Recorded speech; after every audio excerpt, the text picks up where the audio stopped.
Welcome to the Ed Talk. I'm Jeremy Brooks, and today we're exploring Little Learners' Big Ideas, the new wave of elementary teaching. Strap in as we uncover how today's educators are crafting futuristic classrooms for our smallest scholars.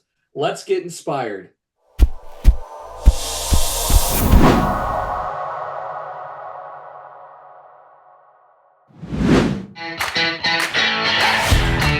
Welcome to the Ed Talk with your host, Jeremy Brooks.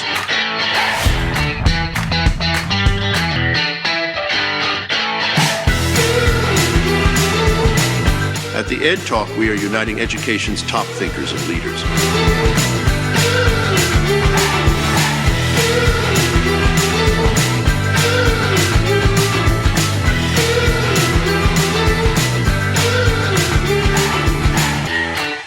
The Ed Talk is America's true education talk show.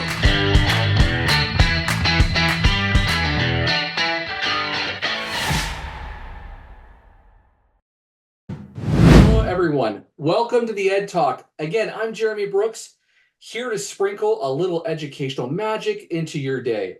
Today, we're embarking on a whimsical ride into the heart of elementary classrooms. This episode, Little Learners' Big Ideas, the new wave of elementary teaching, isn't just about the ABCs and 1, 2, 3s. We're diving into the giant, colorful ball pit of innovation that's reshaping how our smallest scholars think and learn.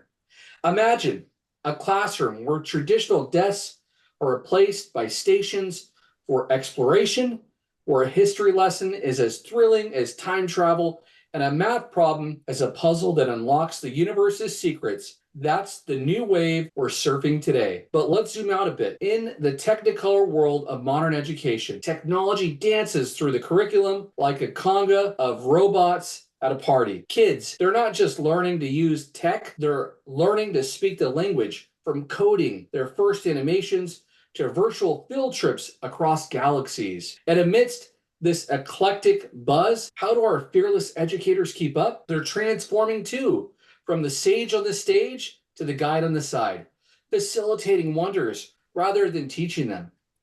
So what does all this mean for our kids?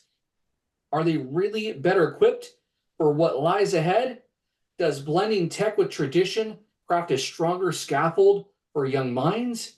Well, get ready to be enlightened, entertained, and maybe even a little enchanted as we peel back the curtain on the future of elementary education.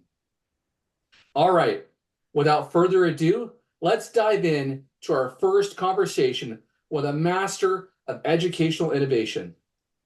Today on the Ed Talk, we are so excited, and we're joined by an educator whose accolades speak as loudly as her passion for teaching, Tammy Dunbar. She's a remarkable educator. She's an inspiration. She's named one of the nation's top teachers by a newspaper, the 2016 California Woman of the Year by the California Legislature, Assembly District 12.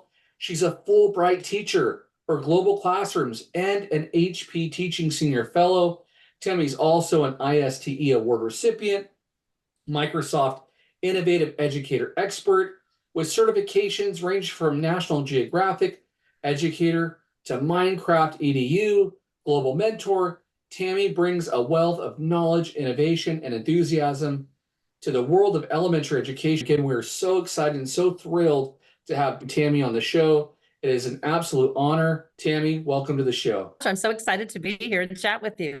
We are so excited to have you here. All right, so first question. Now, you are a Fulbright teacher for global classrooms. I was wondering, could you maybe share a little bit about that experience and just kind of a little bit about your background and how it's influenced your teaching? Oh, absolutely. Well, I don't know that I would have, hello, everyone. I don't know that I would have gotten into Fulbright if it hadn't been for Microsoft Innovative Educator Experts. When our district went one-to-one with devices K-12 back in 2014, I was on the superintendent's technology committee and was one of, I think there were 3 of us who were the first MIE experts in the district. Being part of that group allowed me to go to conferences and meet global educators who were like-minded, had the same ideas. We were all enthusiastic and excited, collaborating on things. And so being with that group and seeing what I learned coming back to the classroom and how it was enhancing and enriching my lessons and helping my students, I said, I can only try. So I applied to be a Fulbright Teachers for Global Classroom, was fortunate enough to be chosen one of 75 teachers that year in 2019. And I spent my summer in India. I taught in Kolkata, a school of girls, K through college, 4,000 students. Oh My my first day there, goodness. 4,000 principal mom, students. that's yes, huge. And the first day there, principal mom said, be there at 7:30, be bright and early.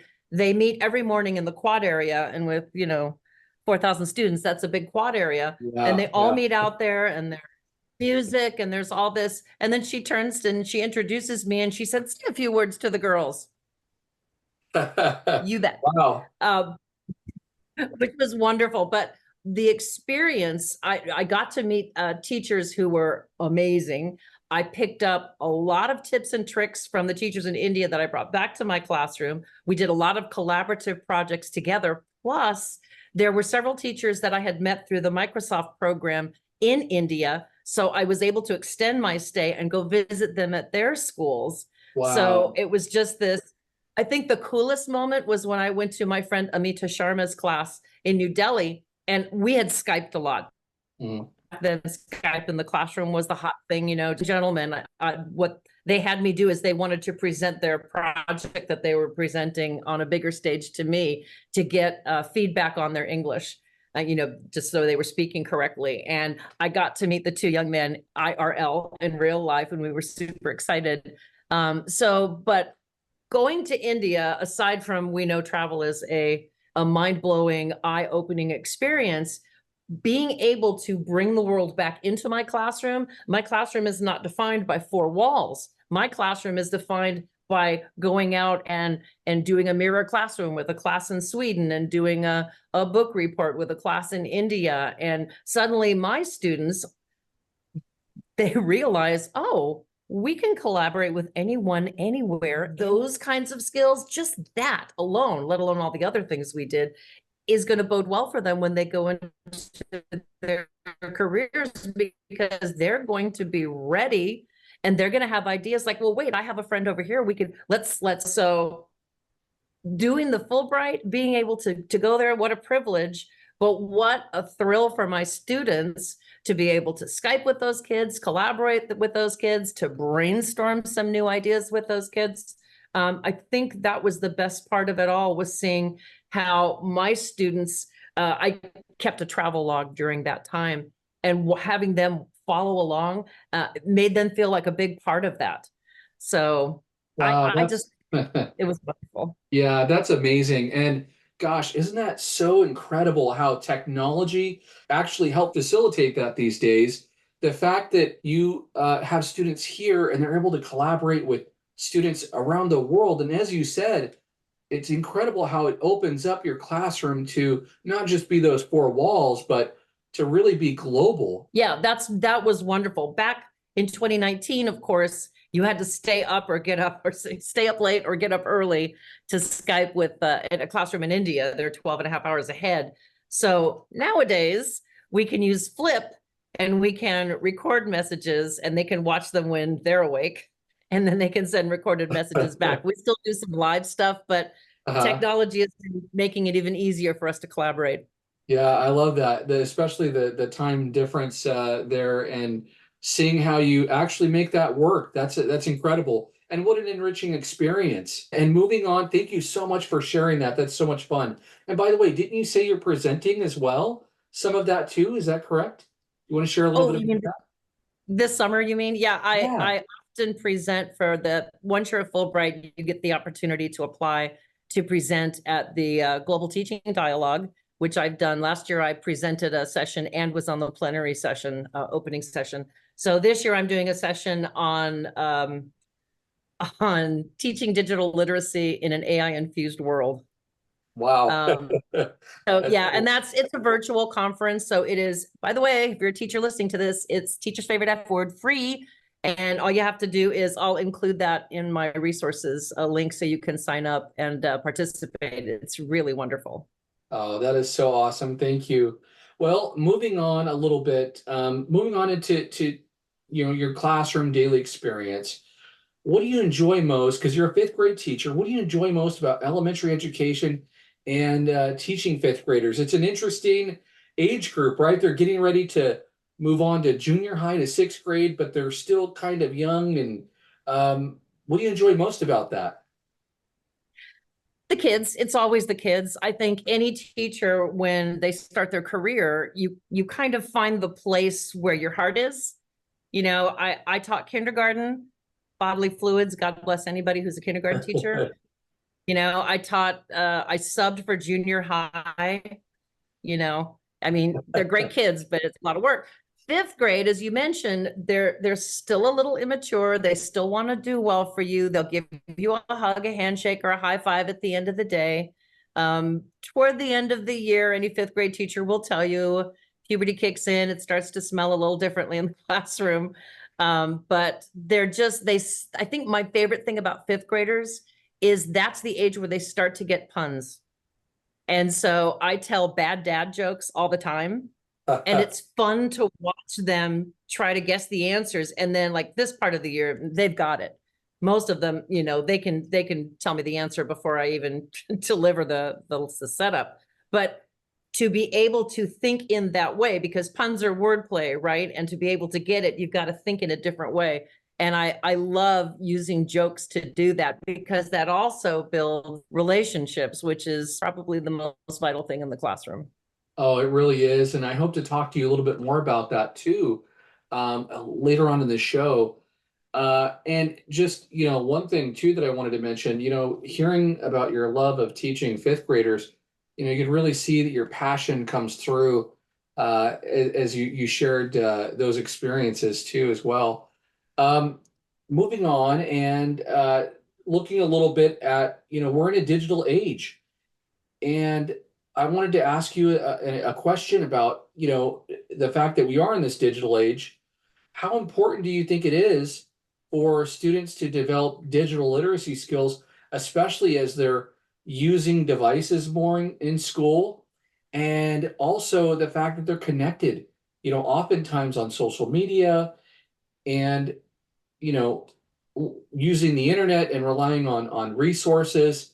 And then also with AI being a thing now, how important do you think that is? We have to make sure that students not only are taught digital literacy, but how to manipulate and use that digital tool. If you go to McDonald's, it's all digital, That's right? true. You've got to know how to run the cash register. We were at a doctor's office today, and he was showing us, the electrocardiogram, and it's all digitized and it's computerized, and it's like everything is digital. Everything is technology. It's moving that way because technology does some things a little more efficiently than we do, particularly crunch data. So it is vital, not just that we teach them to be comfortable with technology, whether it's Skyping with someone, whether it's presenting as we are today, but it's also vital for them to be able to discern if whether or not what they're seeing is true. I mean, we've seen as adults, just looking at all of that, all of the, I'll put information sometimes, how do you know if it's good information? And so being able to show your students some techniques or to show them, well, there's another way to look at this. For example, a student was talking about a current event, and it was something that was like, I don't know. Is that true? Where did you read that? Oh, I saw it on the internet. Okay. Well, we went live on the internet. We typed it in and we couldn't confirm it. We couldn't find any news source that had it. And she was like, oh, do you think someone was trying to fool me? And I said, well, I don't know, but I know that if you hear something, that's newsworthy, you need to do a search. And if you see NBC and NPR and, and all the news outlets, the Wall Street Journal or whatever, that they're publishing that, then you know it's a solid news story. So you always have to, what's that phrase? Trust but verify. Yeah, yep. So that's important for them. I don't even know if important is a strong enough word. It's vital, not just for them in school, but for them in life. And if we put all the restrictions on there so they can't do a little searching, they should have some guidance. But if they can't go out there and experience it and see what it's like, then they're not going to be comfortable. They're going to be a little scared. And I love that you use the word fearless, because that's what we have to be. We have to be fearless. And teachers are often fearful because they think the students know more technologically than they do. Oh, they do TikTok videos and they do this and that. Yes, but they don't know how to do good research. They don't know how to use the technology to be productive, to be useful, right? And that's our job as educators. Yeah, as you said, vital. I love the fact that you described it in that way. And, thank you for mentioning the fact that they're bombarded by all this information. And isn't it incredible today how readily accessible information is? But again, verifying it and trust but verify. I love that you mentioned that too. One of my favorite sayings there. But making sure that they're looking at the sources, determining whether they're credible or not. And it's a skill. It's something that has to be taught. Absolutely, you have to teach it. And it sometimes, well, no, all of the time, it's not something that's in a curriculum. It's just like I said, it came up organically in class, and we just dropped everything for a few minutes and said, all right, here's Bing. We use Bing in our district because it's a safe browser. But let's go to Bing. Let's see what we can find out. And I modeled for them how I would look something up. And when they see that, how much more powerful. Yeah, those are absolutely crucial skills today, especially for our 21st century learners. Speaking of technology, how do you integrate technology in your classroom? And you've got such an incredible background when it comes to technology. So what are some things that you do, and how does that impact or had an impact on your classroom engagement and your teaching? Oh, well, huge engagement, anything with technology. As you mentioned, I'm kind of a pioneer. I was using a projector in my classroom back in 2007, I think, I love 2005. that. It was, I beg, borrowed, and purchase, beg, borrow, and buy. That's what I called, trying to get any kind of technology into class. But you see student engagement go up because when they get home, what have they got? They've got the video games and the television and the movies and, the iPods. Oh, that's very old, isn't it? iPods. You know what I mean? Yeah, yeah. But they have all that technology, and then they come to school, and not that I don't love books. I love books. If you can see in front of me, it's our whole library. But, but you've got to engage, elevate, excite.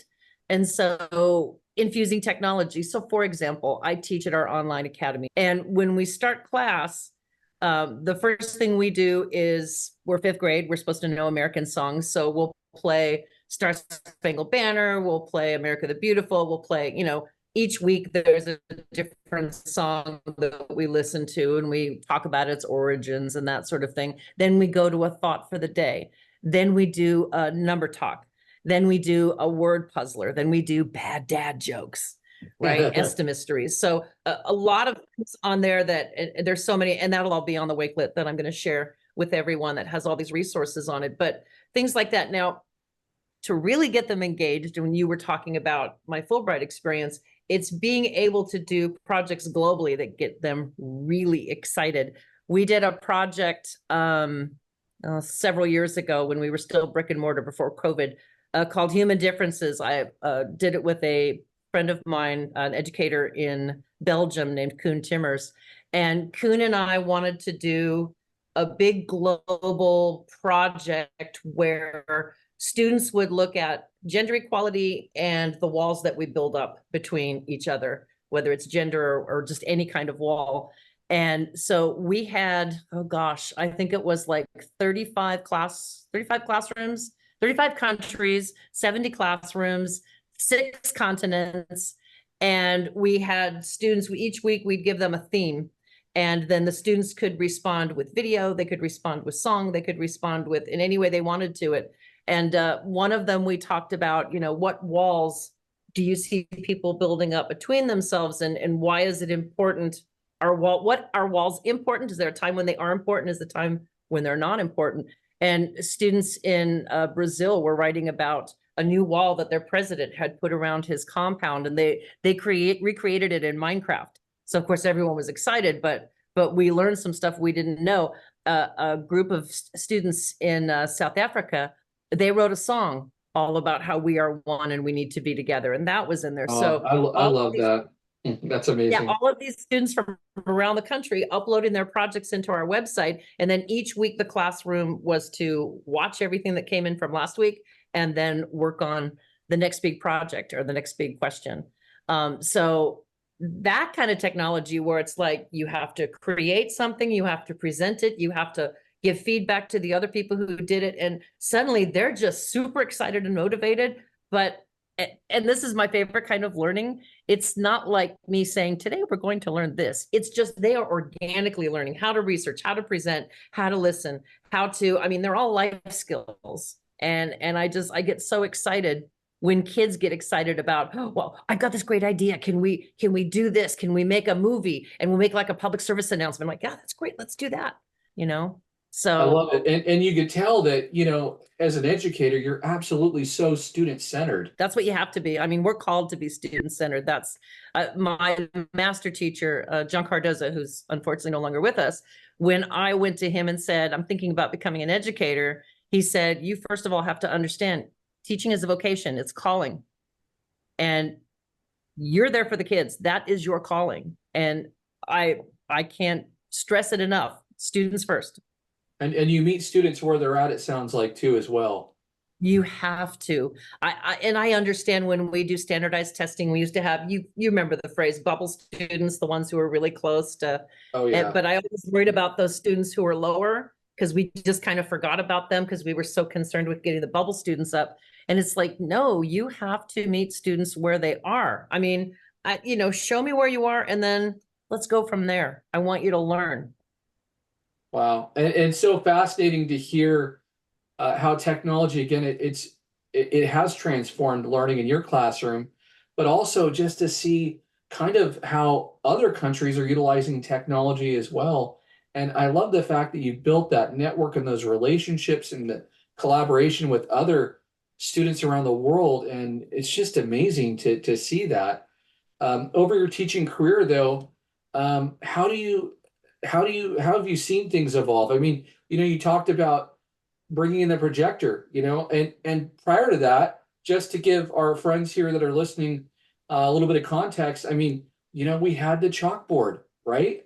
And then we had slides and, so we were slowly progressing. And I love the fact that we're utilizing a projector before everybody else, but then to see where we are today. But how do you think things have evolved over the course of your career as an educator? Well, technology-wise, leaps and bounds. I mean, I still was using transparency paper, and I thought I was living large when I had the see-through timer that I could put on the transparency and, woo.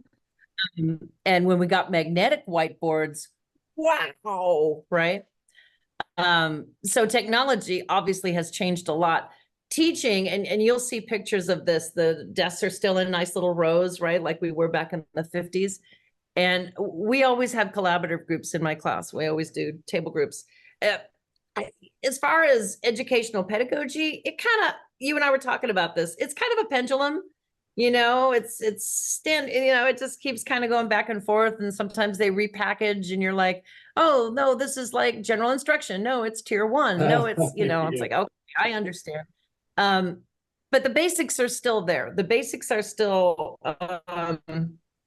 that we have to have standards. And I've heard people complaining about the Common Core standards. And it's like, okay, do you want your kids to learn how to read? Yeah. Do you want your kids to learn how to write? Terrific. That's what the standards say.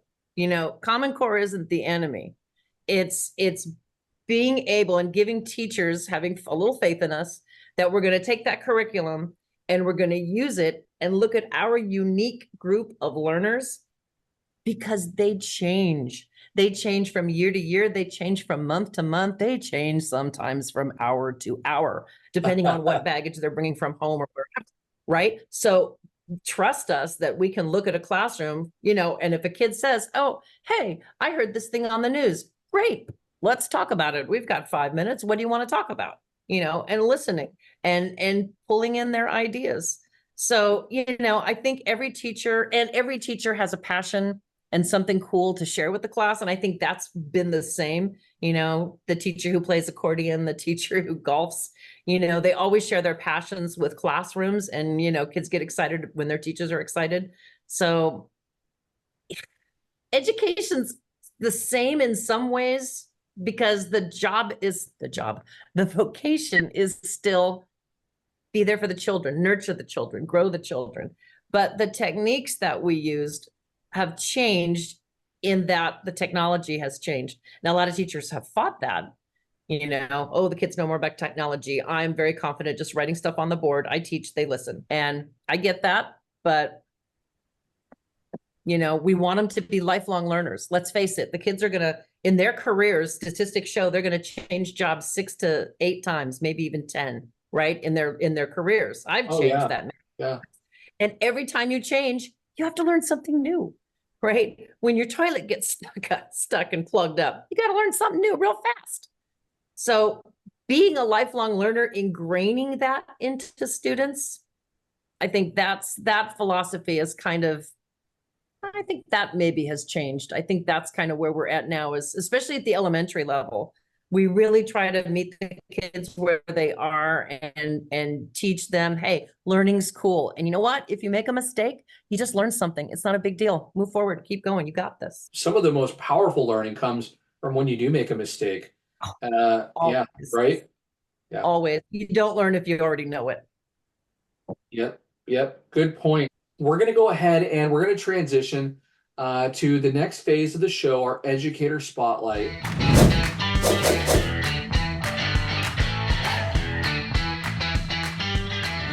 And we're very excited about this. And again, if you have someone who you would like to nominate for our Educator Spotlight segment, make sure to go to our website, www.theedtalk.com, and make sure to nominate an educator. So this week, we're shining a light on an educator who is an exceptional school counselor, Brian Garcia. Brian isn't just a counselor, he's a pillar of support at his school. Not only does Brian provide outstanding guidance and support to his students, but he's also a coach, a mentor, playing a crucial role in nurturing the next generation of educators and leaders. But that's not all. Brian, his commitment extends beyond the classroom walls. He regularly steps in to supervise during lunch breaks, ensuring a safe and supportive environment for every student. Brian's dedication to his community is evident through his proactive approach. He conducts home visits, which is a testament to his initiative and his genuine care, which extends to his students and their families. These visits, they help strengthen the bond between the school and the community, making a profound impact. And so, again, for all those reasons, Brian is our Educator of the Week Spotlight recipient. And let me tell you, again, his efforts do not go unnoticed. Both students and staff, they hold him in such high esteem. His ability to connect and inspire those around him, it truly is remarkable. So here's to Brian Garcia, a counselor, but is so much more than counseling. He's a mentor. Again, he supports, he leads, and above all, he cares deeply. Brian, on behalf of everyone here at the Ed Talk, thank you so much for the lives you've touched, and thank you for your dedication and your heartfelt care for our students. So that is a wrap on our Educator Spotlight for today. Again, stay tuned for more inspiring stories from educators like Brian who are making a difference every day. And don't forget to nominate an educator. All right, we have more questions for Tammy Dunbar. And again, we're so thankful that she has joined us today here on the Ed Talk for our fascinating episode. We've been talking a little bit about technology and its role and how it's transformed learning, and looking at how learning has evolved over the course of Tammy's career. And our next question for Tammy is, over your teaching career, how have you seen your approach to teaching evolved? How has that adjusted? Ooh, that's a good question. I think the first year any teacher starts, your first year is the most terrifying, isn't it? Oh, yeah, certainly. Remember that first year, and after, I went to Teachers College of San Joaquin, and it's like, they didn't teach me any classroom management. Wait a minute, what's this? The way Teachers College, I recommend, shout out Teachers College of San Joaquin, because your first 2 years, you're an intern and you've got a supervisor who comes and visits you every week or every other week to give you insights and thoughts, and it's wonderful. So my favorite story that year was my principal came in, Anna Mello, came in to do my very first observation. And you have to understand, I'm late to the profession. I didn't start teaching till I was 40. So, maybe a little more life experience, maybe a little more confidence than someone younger. And she walked into my 20 student kindergarten class. It was carpet time, but I had 2 students, one on each knee, sobbing, crying. I had another student going through the cubbies, eating everybody's food. I had kids sitting down going, and it just, it looked like what it was, me trying to figure out how to do it. And very kindly, she said, "Oh my gosh, let me come back. You don't want me to observe you today." And I very clearly remember saying, "No, please stay. I understand that you're going to give me a low grade in management, but I need you here to observe and tell me what I can do to improve." And she stayed. And yeah, I didn't get a good score on classroom management, but I got some good input from her as well, because she knew families and she was great. So definitely getting my sea legs in management, and figuring out, just as you say, they change from hour to hour, and continuing to build that arsenal. And that sounds like I'm going to war, but that bag of tricks, because every new thing I learn is something that might come in handy for the next student. The moment that I realized, and a lot of we teachers, we get these inspirations either in the shower or driving to work, or like right in the middle of class. And it's like, oh my gosh, I could do this. I had a student, Carlos, and he hated to write. Bright kid, hated to write. He could talk all day about a book or about anything, but to put it on paper, blank page, couldn't do it. So we had to write about Number the Stars, which is a great novel by Lois Lowry. We're always reading 5th grade, and they just had to write a paragraph about their favorite part of what we had read so far. It was for the Mirror Classroom project I did with Emanos in Sweden. Anyway, so I kept him in at recess, and I'm like, what's going on? And he's like, I don't know. So I got this inspiration. So I very grandly grabbed the piece of paper, I crumbled it up, I threw it away. And at the time, we had all been given iPads. And on my iPad, I had just remembered I had a thing called Dragon Dictation, which you could hit a button and it would record your voice and turn it into text. So I grandly threw the paper away and I said, all right, forget the paper.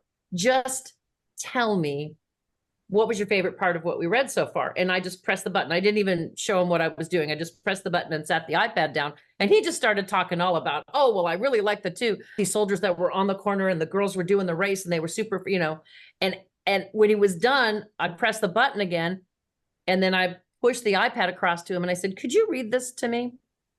And he starts reading back the words he had just said. And this little light went on and he looked at me and he goes, that's what I just said. And I said, that's all you have to write.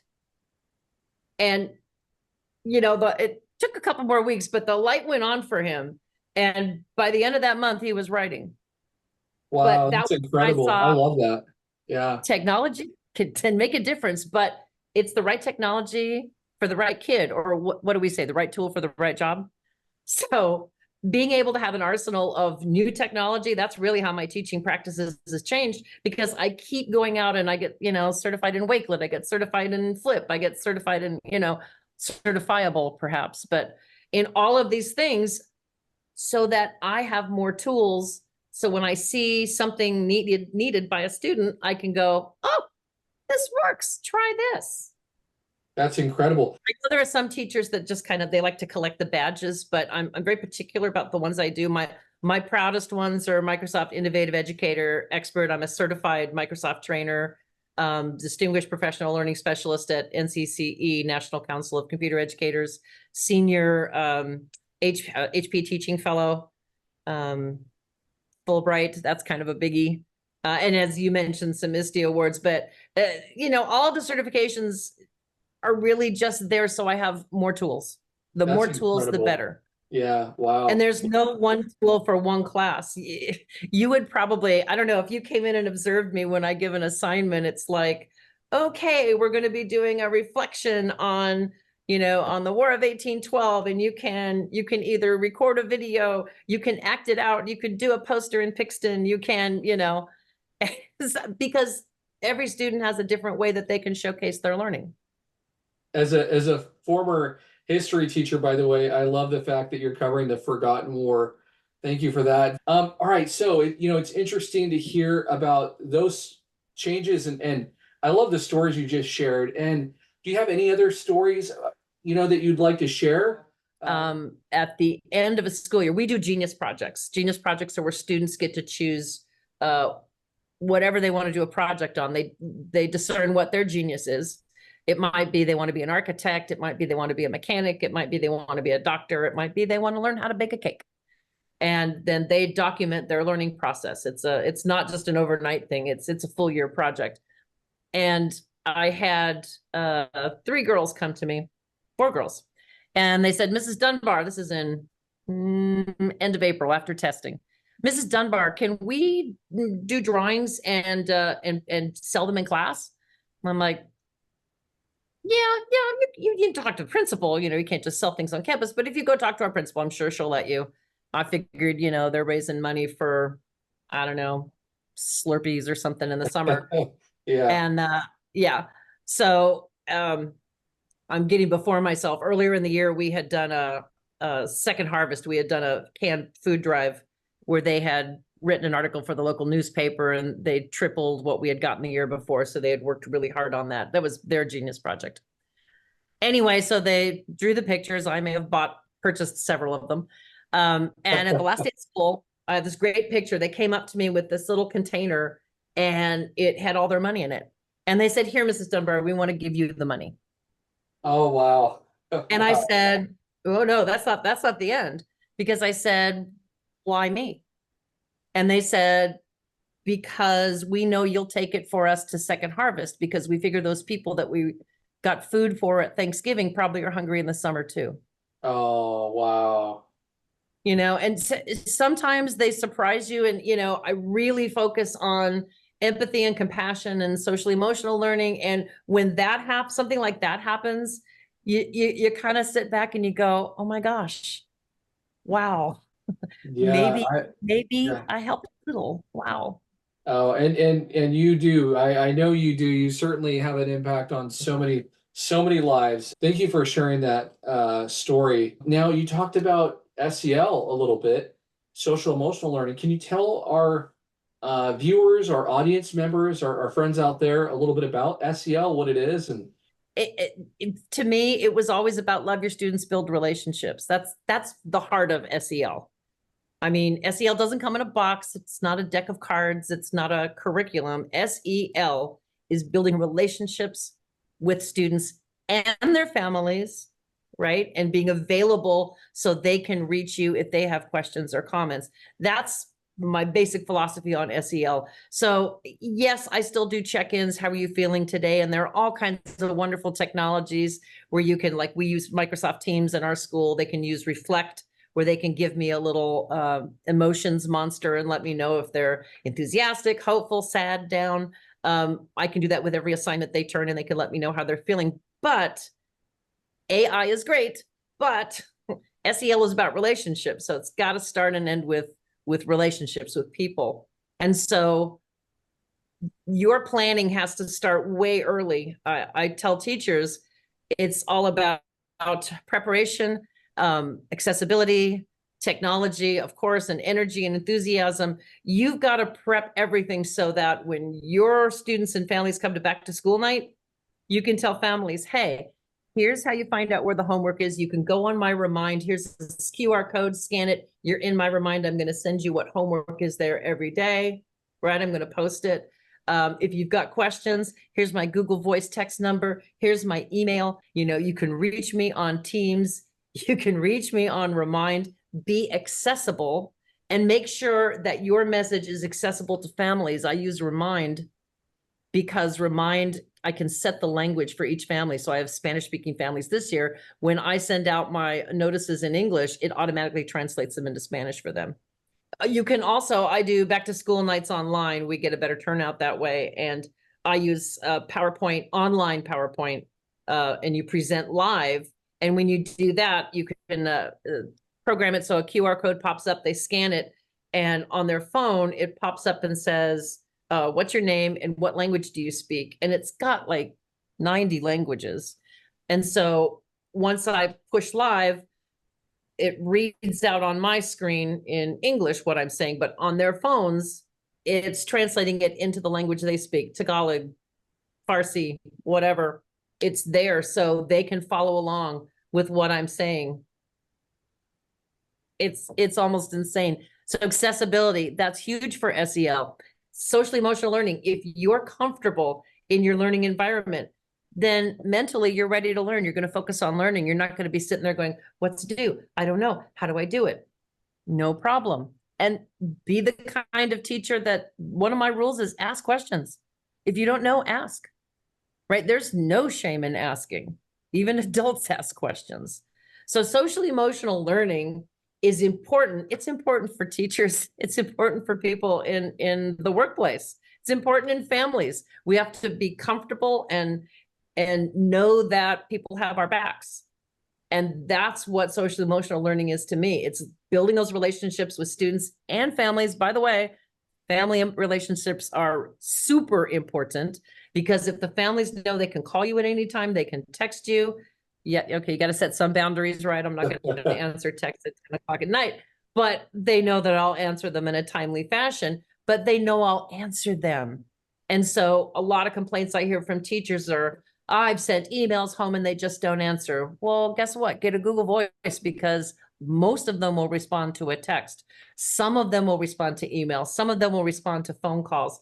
Some of them will respond. You know, you've got to find, same with parents, you got to find the mode that suits them, that they're comfortable with, and then be responsive. And when you've got that wonderful relationship at home, guess what? Things are going to get done. Parents are going to say, hey, Mrs. Dunbar said you had a test you were supposed to do at home last night. Did you do it? Thank you so much for sharing what social emotional learning is or what SEL is and the importance of that today. Now, one of the things I wanted to do too is I wanted to ask you, just kind of as a follow-up, how, and we talked about why it's important, but have you seen a change in the need for SEL, for social emotional learning, more today than you did kind of pre-COVID, pre-pandemic? Are you seeing any adjustment? Is SEL needed more today than before? Well, it's always been needed. It's just a different way, because when we had to shelter in place, right, we were in our own little worlds, and students got a little cocooned. They got a little comfortable with being in the house and not talking and not turning on their cameras, right? When we would try to conduct classes online. So social emotional learning is different, and it's more challenging in a digital age, because how do you build a relationship when I can't pat you on the shoulder or, you know, give you a hug or, you know, whisper, talk quietly to you and make, you know, through a screen, it's a little awkward. It's not very personal. So that's a big challenge in a technological age. Since COVID, yeah, I think kids have forgotten how to act in the classroom. In our own district, we hear stories of things happening in the classroom and management being challenging just because I think they've forgotten how to act in the classroom. And I have found personally, I've been teaching now 25 years, I've found that the best thing to do is to spend that first week back to school training them to be students, training them in the programs you're going to have them using, training them in the procedures you're going to be using, right? So if I take the time to say, look, this is what we do. First day of class, I always go over, here are what our rules are. And I don't have them set the first day. We have conversations. What have you seen in other classrooms? What are good rules to have? And then we come up with 5. I may guide that a little. And then we make little digital posters, or we make posters when we were brick and mortar and put them on the wall. And those stay up. In a digital classroom, I've got them in my background. I use backgrounds a lot in digital teaching, you know, for announcements, but classroom rules. All you got to do is say, well, we all agreed we'd do this. What do you think? So it's still important. I don't know that SEL's never not been important. It's just stepped up maybe a little bit more, and we need to pay a little bit more closer attention to the kids. Let's face it, a lot of parents are struggling just to stay above water. At my old school, or at this school too, I've got both families working, right? Some of them are commuting to the Bay Area. We're about 75 miles east of San Francisco. And here are these kids, struggling to keep up. And some kids are taking care of younger siblings. They're responsible for things other than homework. And I know you mentioned we were going to talk about homework. Not a big fan. Not a big fan. What's more important? When I first started teaching, I thought, what's more important? Because I had reading logs and all those things. And it was a struggle to get them to come back. And then I finally thought, what's more important? Is it more important that they learn the stuff or that they bring a piece of paper back? So I would assign homework, but at the end of the day, they'd have the last 25 minutes to work on their homework with me right there. And I would circulate around and we would get it done. And that was the whole thing. You get your homework done, and then you've got the evening to, refresh, rejuvenate, and get ready for the next day. We seem to be in the midst of an ongoing debate regarding homework and whether we should, assign homework, and there's pros and cons to both, right? I mean, we have so many standards to teach. If we don't get to all of them, all the lesson material, maybe, you could assign homework. But at the same time, our students are, in so many different places that kind of brings in a little bit of an equity thing there too. Oh, homework. I'm a big believer in classwork, and that's definitely how I established my classroom at the beginning of the year. It's like, we're going to work. It's not going to be a kickback. You're not going to have a lot of homework, but you're going to have a lot of classwork. Because again, what outcome do we want? We want them to learn. We want them to love to learn. And they're not going to love learning if I give them 25 math questions, double-digit multiplication in class, and then send 30 more home. Doesn't make sense to me. So then again, here's the other thing where you have to make it equitable. Some students need a little bit more help. Great, we'll do small groups. Great, I'll give them frankly, what I like doing, there are a couple of really great math websites. We use ExactPath in our district, which takes the data from their map testing and assigns them certain lessons to learn to focus on their weaknesses. I love using that. I love using Extra Math for basic math facts. And I know there's a huge discussion on, do they need to know basic facts or do they need to know reasoning? And I'm sorry, they have to know 7 times 7 is 49. Otherwise, if they look at a math problem, they're not going to be able to solve it. Yeah. Right? They're going to. So it's important to learn to think, and every test is a reading test. That's my mantra. Every student who's ever been in my classroom, if you say every test is they'll just call out reading test. Right? Because if it's a math test, it's a word problem. What are they trying to do? Right? Social studies. When you take your driver's exam, and that's the other thing we teachers need to do, is to keep reminding them, this isn't just a 5th grade skill. This is a life skill. Right? You're going to take a driver's exam test. You're going to take a test to get into medical school, and they want you to read carefully. We want people to be careful. And so be careful. That's actually why I like playing a lot of games with them in the beginning and spot the differences or bad dad jokes, because they have to be careful. And teaching them to take time and look at the little things, that's a big lesson. Okay, last question here. What advice would you give to new teachers or try to figure out that balance as they start off their careers, or maybe starting off teaching 5th grade? Regardless of the grade, the best advice I can give is find support, right? So when you are assigned to your first school, make friends with the other teachers, meet them, ask them questions. We teachers love to help each other. We love being asked to help. So get a support crew there, but also look beyond your school. And if your passion is in technology, or if your passion's in writing, there are so many professional learning communities out there, or professional learning networks, that you can be a part of, and that will share your goals and your dreams and be able to collaborate with you and work with you and guide you. So I think the worst thing the first year is you feel very alone. I mean, isn't that with everybody? This has never happened to anybody before. I'm the worst teacher ever. This is awful. But I will guarantee you, even if you feel like a failure, you're not, but seek support. Could be your family. You've got a family of teachers, even if you don't, some of them have really good advice. Teachers at your district, teachers at your school, your administrators. There are some amazing administrators out there and super supportive. I will never forget my administrator, my first year teaching 5th grade. And she came to me last day of school. She's my vice principal. And she came in, Joanne Snar. And she came into me, school was out, and she sat me down and she said, okay, this is what I want you to do this summer. I want you to think about, because you're an amazing teacher, you do great lessons. I love what you do, but classroom management is something you really need to work on.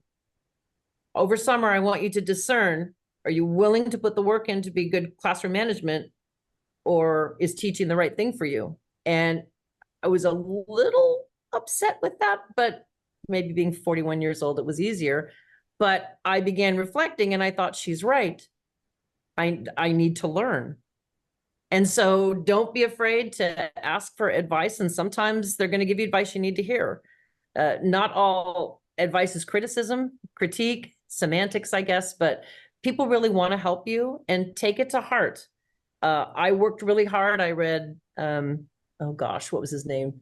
Jones and Harry Wong. I love Harry Oh yeah, Wong. and Dave he Jones. was so popular years ago. It was like all the Oh, internet videos. he just passed away. It was so sad. But I love Harry Wong. Stand at the door, greet them, be really enthusiastic. And then Dave Jones was the one who had the teacher look, the one where you would like, Yeah. right? So, but starting to read that and then not being afraid to work on management and not being afraid to have a little bit of a backbone and to be a little bit more strict. And I realized, wait a minute, it's not that I have to be strict, it's that I have to be structured, which is where I was talking about with SEL. Once you've got things structured and kids know what the structure of the day is, what the expectations are, where to find what they need and ask questions if they don't, management just kind of falls into place.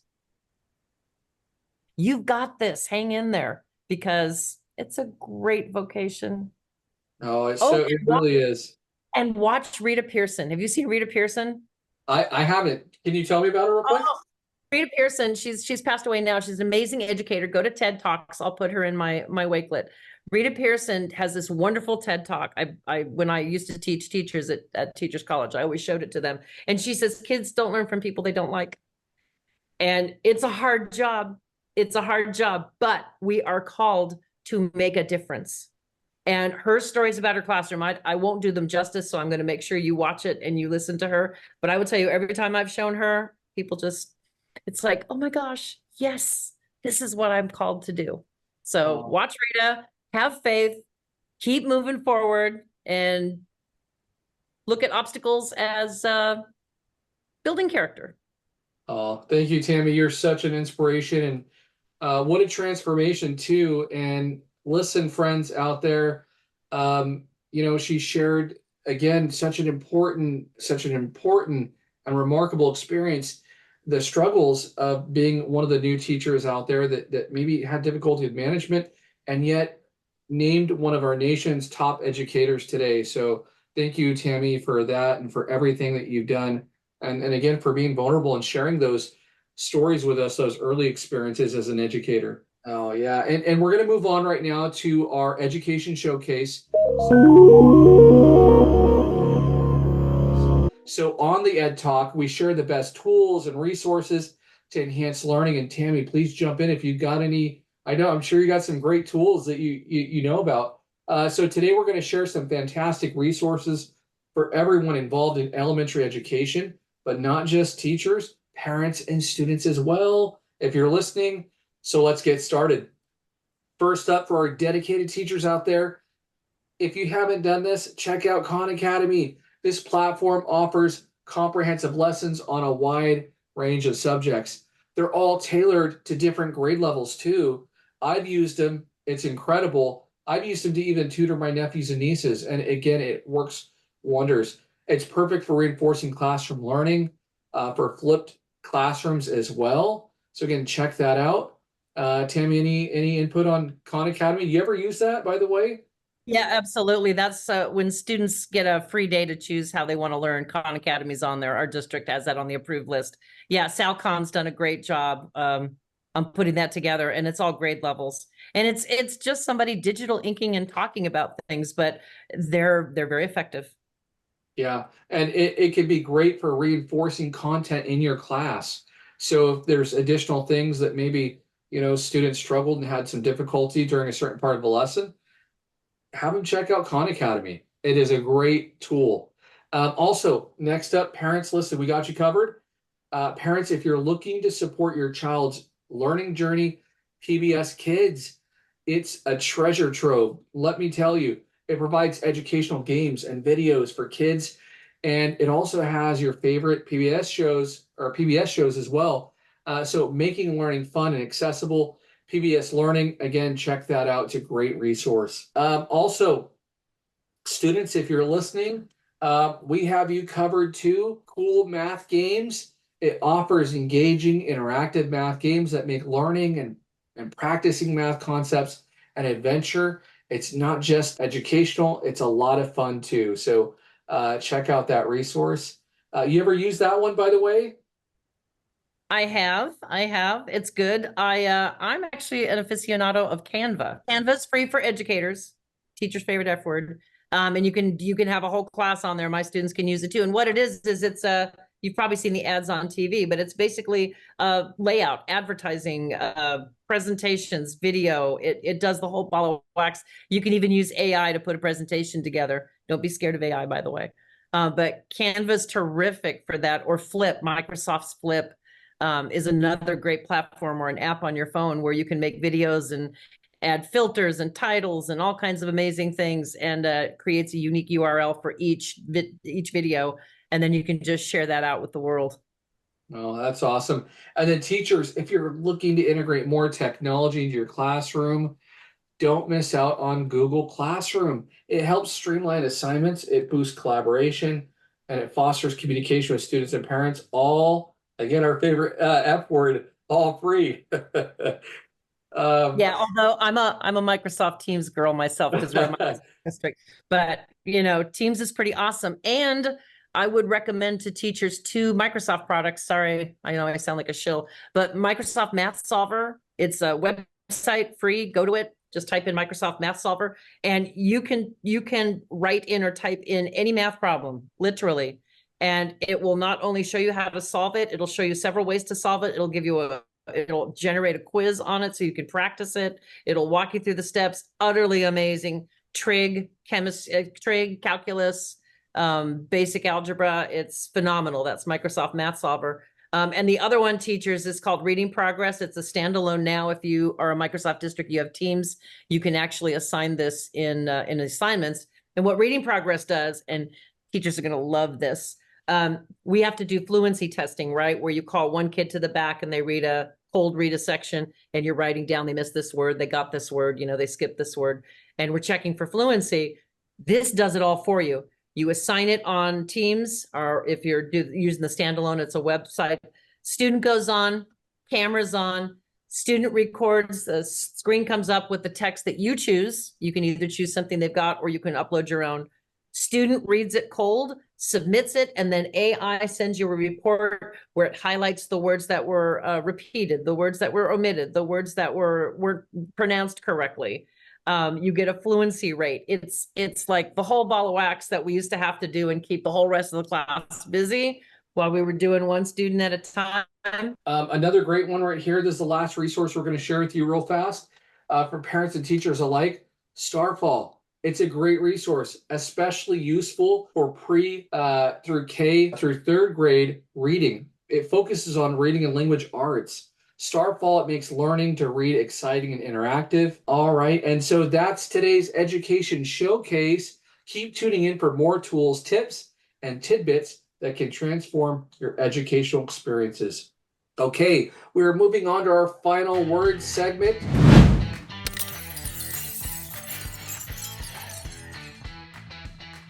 I want to give you an opportunity to share the final word. The stage is yours, Tammy. Nobody wants to stand in front of a group of people, let alone a group of kids, and make a mistake. However, when we model how we approach and handle a mistake, whether it's the sound isn't working on a presentation you're doing in the classroom, or the YouTube video you're trying to play won't play, or whatever's happening, students are watching. And when they see you say, oh, well, hang on, Okay, let's work on this together. Let's see if we can do this. I'm going to try that. Hang on, everybody. What do you think? What do you think I should do? And when they see us working through a problem and not being afraid and pushing through until we figure it out and get things fixed, then they will know that we are not afraid to learn, and neither should they be afraid to learn. So I would leave teachers with this, and administrators. What more could we do if we were fearless? As we wrap up this enlightening episode of the Ed Talk, a huge thank you to Tammy Dunbar for joining us today and sharing such valuable insights into the evolving world of elementary education. To our listeners, we hope that you leave this episode inspired to embrace the new wave of teaching methods. I know with that final message, I'm sure everyone's leaving inspired. Don't forget to subscribe to the Ed Talk, where we're uniting education's top thinkers and leaders. Until next time, keep learning, keep teaching, and keep making a difference. Goodbye, everyone. Thank you.